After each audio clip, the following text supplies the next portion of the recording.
here to talk about issues raised by the Sturgis Rally and other pandemic developments is CBS News chief medical correspondent Dr. Jon Lapook. Jon, thanks for joining us. Hello. Today I present to you an extremely attractive application for music lovers.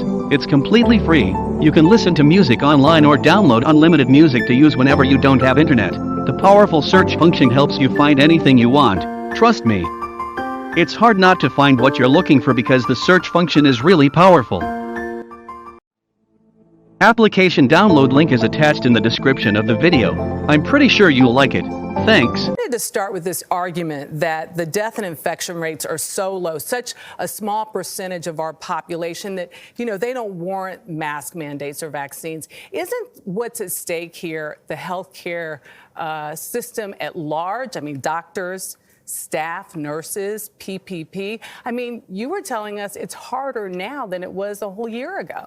Yeah, I mean, I will tell you, this last week, I have spent hours every single day answering questions from people because in a way it was easier psychologically a year ago because we knew what to do, which we stayed home, we didn't see anybody, we're just hunkered down.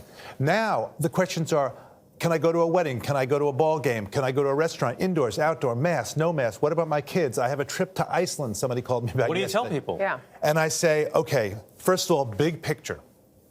A year ago to now, we're a lot better now. So we have this amazing vaccine.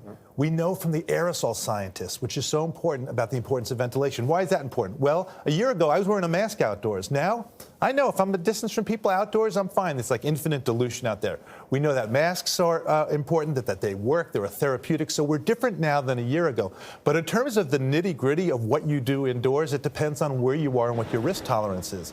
Because if you're in a place which is hot and you go indoors and you're vaccinated, remember that the advice back in May was you didn't have to wear a mask, right? Back then, Delta was 1%, and we thought that if you got infected, if you did get a breakthrough infection, there wouldn't be enough virus in your nose in order to spread it to somebody else. Now it's more than 90% Delta. We know from the outbreak in Provincetown that, in fact, you can get a breakthrough infection and have enough to probably spread it to other people.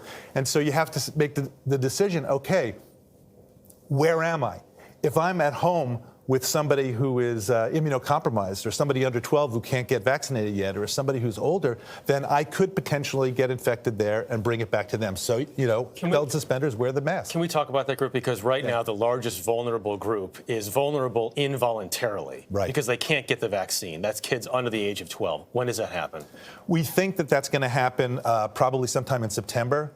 And, the issue of kids, we're evolutionarily wired to protect kids, right? I mean, a person will go into the street and risk their life to save a 5-year-old from getting hit by a car and who they do not know. And yet, somehow, we're not all coming together and rowing in the same direction about protecting kids under 12. You're exactly right. They can't get the vaccine yet. We have to do extra steps in order to protect them. I think one of the other questions you talk about extra steps is the idea of whether you call it a supplemental or a booster shot for the immunocompromised. Where are we when we might see that as well? Well, the FDA is not waving me off from the idea that I floated that next week we may get advice about people who are immunocompromised, whether they should get another shot. Because we know, we did the story here, that people who are immunocompromised, for example, you've had an organ transplant, you're on Cellcept or some other immunosuppressive medication, and you get the vaccine, you may not have as robust an immune response. And we're showing that those people, in fact, probably do need to get another shot. So stay tuned pretty quickly. Very quickly, we got to go. But the latest numbers show that 18% of the population will not get a vaccine under any circumstance. If 18% of the population does not get vaccinated, can COVID be beat?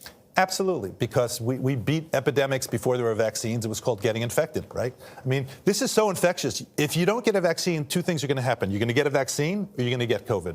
Those are the odds. You may have more loss of life. More loss of life, and you get infected people who are immune, and then you have people who are vaccinated and immune. Doctor, thanks. Good to see you.